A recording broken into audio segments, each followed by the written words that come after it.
यहाँ पर मस्जिद का गेट तोड़ दिया गया है और ये पूरी मस्जिद है। देखिए मस्जिद के जो सामने का गेट था उस गेट को तोड़ दिया गया है। ये मंदिर है और मंदिर भी उतना ही आगे बढ़ा हुआ है जितना कि मस्जिद का गेट आगे था। ये दीवार है, इस दीवार से आगे ये मंदिर है। मंदिर का आगे का गेट ठीक उतना ही बढ़ा हुआ है जितना मस्जिद का गेट आगे बढ़ा था। लेकिन इस मस्जिद के ऊपर किसी तरह की कोई खरोच नहीं है, बल्कि इस मंदिर को पूरा प्रोटेक्शन दिया गया है और दिल्ली पुलिस यहाँ पे मौजूद है। एक भी खरोच नहीं है, कुछ भी अवैध नहीं है, लेकिन मस्जिद अवैध बता के तोड़ दी गई है। बाबा का जो बुलडोजर यूपी से शुरू हुआ था वो मध्य प्रदेश होते हुए अब दिल्ली आ पहुंचा है। जी हाँ, आज जो है पुलिस प्रशासन ही अदालतें हैं, वही वकील है, वही जज है और वही फैसला सुनाकर उस पर कार्रवाई कर देती है।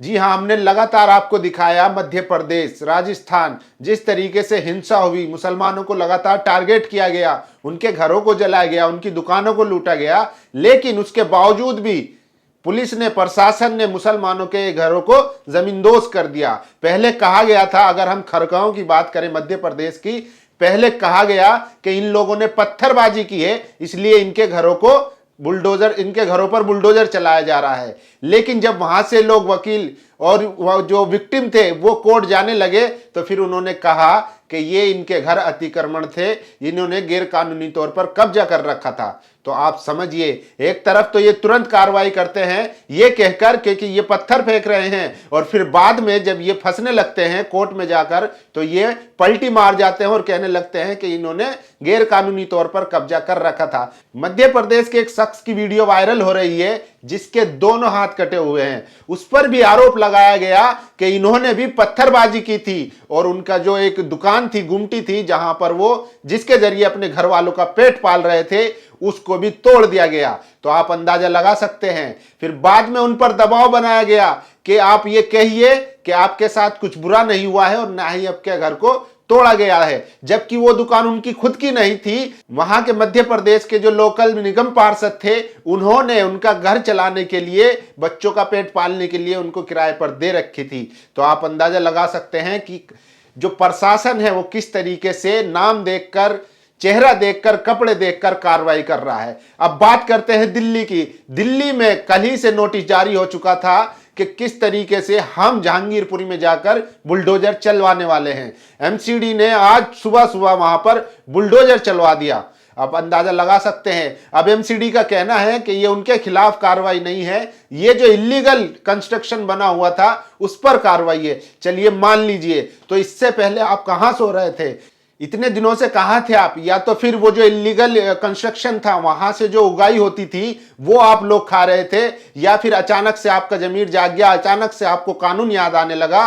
और अगर ऐसा था भी तो आप लोगों ने पहले नोटिस क्यों नहीं पकड़ाया? लेकिन अब बड़ी खबर आ रही है कि जो जहांगीरपुरी में बुलडोजर चलाया जा रहा था उस पर सुप्रीम कोर्ट ने स्टे लगा दिया है।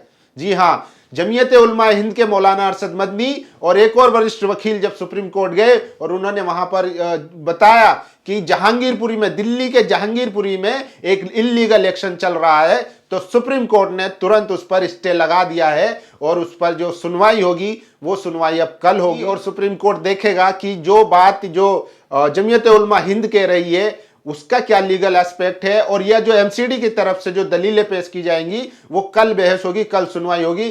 फिलहाल जो वहां पर बुलडोजर चलाया जा रहा था उस पर रोक लगा दी गई है। तो ये बड़ी खबर है कहीं ना कहीं कि आज जो है, जो जहांगीरपुरी में बुलडोजर चलाया जा रहा था सिर्फ इसलिए क्योंकि वहां पर जो दोषी थे, वो आरोपी जो थे वो मुसलमान थे और उनको सबक सिखाने के लिए बुलडोजर चलाया जा रहा था। आज पूरे देश में सवाल उठ रहा है, क्या अदालतों पर ताले लगा देने चाहिए? क्या जजों को इस्तीफा दे देना चाहिए? क्योंकि जिस तरीके से शासन प्रशासन कार्रवाई कर रहा है, खुद ही कंप्लेन करता है, खुद ही सुनवाई करता है, खुद ही फैसला कर देता है। आप अंदाजा लगाइए पुलिस का काम क्या होता है, प्रशासन का काम क्या होता है और अदालतों का काम क्या होता है। लेकिन ये सारे काम जो है प्रशासन और पुलिस खुद ही कर दे रहा है, खुद ही किसी को भी आरोपी और विक्टिम बनाकर दोषी साबित कर उस पर कार्रवाई भी कर दे रहा है। दिल्ली पुलिस ने जहांगीरपुरी के 5 आरोपियों के खिलाफ गृह मंत्रालय ने एनएसए के तहत मुकदमा दर्ज करवा दिया गया है, उनके ऊपर अब एनएसए के तहत मुकदमा दर्ज होगा। लेकिन वीएचपी बजरंग दल जो पुलिस से जंग करने की बात कह देता है, वीएचपी का आधिकारिक ऑफिशियली बयान है, उन्होंने कहा था कि अगर दिल्ली पुलिस वीएचपी के किसी भी मेंबर का नाम लेगी या उनके खिलाफ एफआईआर दर्ज करेगी तो वो उनके खिलाफ जंग करेंगे। आप समझिए कितनी बड़ी बात कही है। यह होता है देशद्रोह, इस पे लगना चाहिए यूएपीए। यह है देश की सेना से, देश की पुलिस से बगावत। आप ऐसे कैसे एक स्टेट की पुलिस के खिलाफ जंग की बात कह सकते हैं, लेकिन आप पे एफआईआर तक नहीं होगी, इन पे यूएपीए नहीं लगेगा। यूएपीए लगेगा तो अंसार पे लगेगा, असलम पे लगेगा, शकील पे लगेगा। आप समझ रहे हैं किस तरीके से कानून व्यवस्था को चलाया जा रहा है, और पुलिस प्रशासन पूरी तरीके से आज कठपुतली बना हुआ है। किसी भी अधिकारी या किसी भी ऐसे अफसर के अंदर इतना सा भी जमीर नहीं है कि वो सच को सच बोल सके। वो सिर्फ अपनी नौकरी बचाने के लिए अपने आकाओं के हुक्म की तामील कर रहे हैं। तो आप अंदाजा लगा सकते हैं जो आम नागरिक है, जहां से कानून नाफिज होता है या जहां से इंसाफ की उम्मीद होती है, वहीं से उनके साथ व्यवहार ऐसा होगा तो फिर उनका भरोसे का क्या होगा? क्या वो लोग कानून में मानेंगे या नहीं मानेंगे? किस तरीके से वो एक पुलिस अफसर पर या पुलिस थाने में किस तरीके से भरोसा करेंगे, या अदालतों पर कैसे भरोसा बचेगा?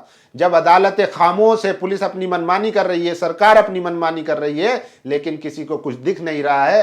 अब फिलहाल बड़ी खबर आ रही है कि जमीयत उलमा और जो वरिष्ठ वकील थे, जब वो सुप्रीम कोर्ट गए तब वहां पर जाकर सुप्रीम कोर्ट ने फिलहाल स्टे लगा दिया है। जो बुलडोजर चलाया जा रहा था एमसीडी की तरफ से, उसको बंद कर दिया गया है। अब इस पर कल कार्रवाई होगी, सुनवाई होगी कि इसके क्या लीगल एस्पेक्ट है, किस तरीके से, अगर वो अतिक्रमण की बात कर रहे हैं तो क्या वाकई में वहां पर अतिक्रमण था, या ये जो कानूनी कार्रवाई की जा रही है, जो आरोपियों के खिलाफ बताया जा रहा है, वो कोई मामला बनता है। वो सब चीजें देखेंगे और कल पता चलेगा कि ये बुलडोजर जारी रहता है या इसको रोक दिया जाता है। तो ये बड़ी खबर थी कि सुबह सुबह बीजेपी एमसीडी जो है जहांगीरपुरी में बुलडोजर लेकर पहुंच जाता है और वहां पर कई घर और कई दुकानें जो रोड पे बनी हुई है उनको तोड़ दिया जाता है। फिर अचानक से सुप्रीम कोर्ट उस पर स्टे लगा देता है। फिलहाल वहां पर स्टे लग चुका है और जो कार्रवाई हो रही थी, जो एक्शन लिया जा रहा था, वो सब रुक चुका है। तो ये बड़ी खबर थी। दिल्ली के मुख्यमंत्री श्री अरविंद केजरीवाल इस पर बोलने को तैयार नहीं है। जी हाँ, अरविंद केजरीवाल जब 2018 में रविदास मंदिर को तोड़ा गया था तब भी वो कुछ नहीं बोले थे, और आज जब मुसलमानों के कारोबार को तोड़ा जा रहा है, जहां से उनका कारोबार चलता है, उनकी दुकानों को तोड़ा जा रहा है, आज तब भी वो आज चुप है। लेकिन वो एक स्टेट के मुख्यमंत्री है, ये भी सच है। लेकिन वो चाहे दलित हो या मुसलमान हो, किसी पर भी अगर बुलडोजर चलता है तो वो बोलने को तैयार नहीं है। यही अरविंद केजरीवाल का असली चेहरा है और यही असली रूप है। जितना जल्दी हो सके समझ जाइए, वरना बहुत देर हो जाएगी। शुक्रिया। नेशनल दस्तक की आपसे गुजारिश है कि अगर इसको बचाना चाहते हैं तो नेशनल दस्तक को सब्सक्राइब करने के लिए रेड कलर के सब्सक्राइब बटन को दबाएं, फिर बेल आइकन की घंटी दबाएं। नेशनल दस्तक को बचाने के लिए बहुत जरूरी है कि हर खबर को शेयर करें, लाइक करें, कमेंट जरूर करें।